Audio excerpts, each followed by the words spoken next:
आइए पहले सैयद जवाद से ही समझते हैं कि आखिरकार ये जो हालात बने, 4 लोगों की जान चली गई है, 25 लोगों को पुलिस ने गिरफ्तार किया है, कई पुलिस वाले घायल हैं, पुलिस वालों के पैर में गोली लगने की बात सामने आ रही है। ये हालात इस हद तक बेकाबू क्यों हो गए सैयद जवाद, इसके लिए जिम्मेदार कौन?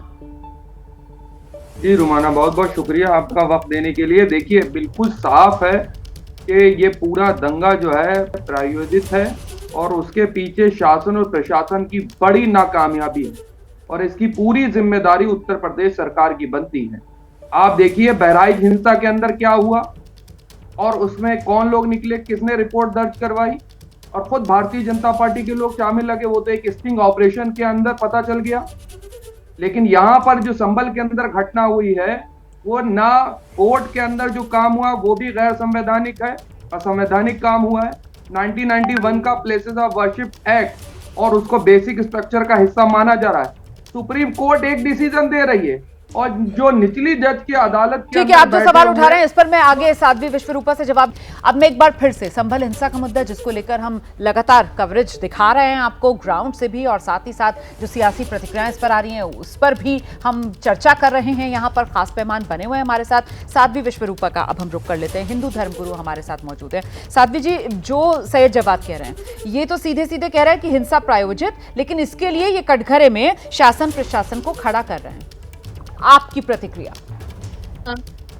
जी रोमाना जी, मैं कहना चाहूंगी ये जो नफरत की खाई इतनी ज्यादा गहरी हो गई है, ये शब्दों से कभी नहीं भरी जा सकती। इसे हम शब्दों से कभी नहीं भरेंगे। आप चाहे अभी देखिए, जब परसों पुलिस पर पथराव हुआ, आप सोचिए पुलिस पर पथराव हुआ या जो वहां पे आईएसआई के अधिकारी जो आए थे वहां पे, उन पर पथराव हुआ, तो कोई भी मेरे जो तथाकथित जो सो कॉल्ड भाई है, वो कोई भी आगे आके ये नहीं कहा कि ये गलत हुआ है। परंतु जब अपने बचाव में, यहाँ तो बिल्कुल स्पष्ट उसमें भी आया है कि जो गोली निकली है वो पुलिस के पास वो गोली होती ही नहीं है। तो बहुत बड़ी साजिश है। और यहाँ सरकार की नाकामी की मैं बात नहीं करूंगी, क्योंकि देखिए मुझे तो आज वो समय याद आ रहा है कि भीमराव अंबेडकर की एक पुस्तक थी, पाकिस्तान और भारत का विभाजन, उसमें स्पष्ट लिखा गया था। आज बिल्कुल वही चीजें हो रही है कि आप उनका मैं पेज नंबर भी बताऊंगी कि उस किताब का पेज नंबर 123 पर लिखा है कि मुसलमानों को भारत में नहीं रहना चाहिए, क्योंकि वो खाई तब से वो कभी नहीं, ये कभी हमें अपना ही नहीं सकते हैं। साथ ही साथ कि ये लोग शुरू से, आप कितनी भी जैसे ओवैसी जैसे आतंकवादी ही कहूंगी जो राजनेता के रूप में है, मैं तो खुलकर ये बात कहती हूँ कि वो भड़काने का कार्य करते हैं।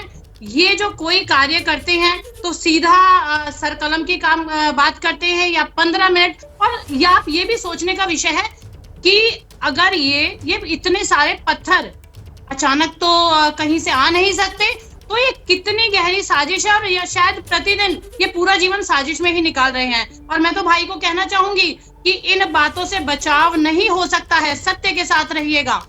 जो गलती हमने विभाजन के समय की थी, क्योंकि आप हमारे भाई हैं, आपको समझना चाहिए राष्ट्रहित की बात नहीं है।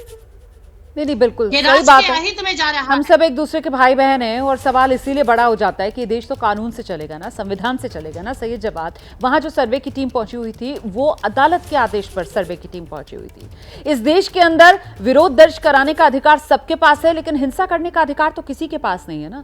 और यहाँ पर जिस तरीके के पत्थर चले, ये वो मस्जिद के आसपास वाला इलाका है, और यहाँ पर जिस तरीके से ईंटें बरसाई गई, पुलिस के ऊपर बरसाई गई, घरों की छतों के ऊपर से फेंकी गई, अब हिंसा प्रायोजित साफ तौर पर नजर आती है। तो फिर जिम्मेदार कौन?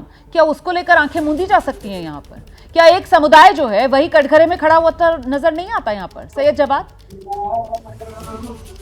नहीं, देखिए रुमाना, हमारे पास, हम इस चीज को बाकायदा बार बार कहते रहे, जब बहराइच के अंदर हिंसा हुई तो बहराइच हिंसा के अंदर भी सब सामने निकल के आया, लेकिन कार्रवाई किसी ने नहीं करी। दूसरी बात कहूं, संभल के मुद्दे को लेकर के एक बार सर्वे हो चुका था, दोबारा सर्वे गए और आपने फौरन डिसीजन भी दे दिया।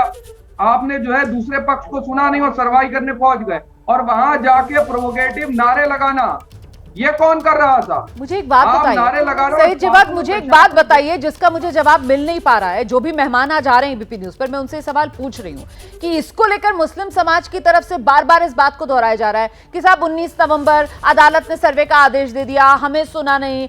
भाई किसी ने हाथ पकड़े हुए थे मुस्लिम समाज के? ऊपरी अदालत का विकल्प नहीं है क्या? क्यों नहीं खटखटाया दरवाजा? 19 तारीख को तो सर्वे हुआ था, उसके बाद सर्वे की रिपोर्ट 29 नवंबर तक जमा होनी थी। तो फिर अगर दोबारा सर्वे की टीम पहुंचती है अपना काम पूरा करने के लिए, इस पर क्या आपत्ति दर्ज कराना? ऐसा क्या बदला 19 नवंबर से लेकर 24 नवंबर के बीच में? ऐसा क्या बदला कि मामला यहां पत्थरबाजी तक पहुंच गया?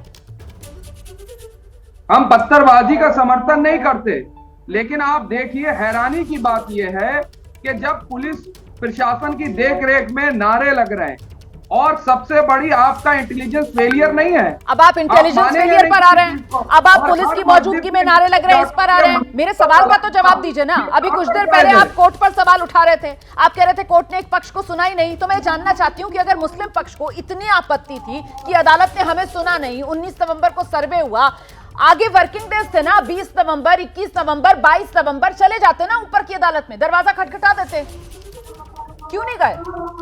नहीं, देखिए क्या है, हम इस चीज में बिल्कुल क्लियर हैं कि इस देश के अंदर सुप्रीम कोर्ट एक डिसीजन देती है, और जो निचली अदालतें जो कार्रवाई हो रही है वो भी गैर संवैधानिक हो रही है। मैं जरा सा आपको जवाब, उसके बाद आप अपनी बात पूरी कीजिएगा। मुझे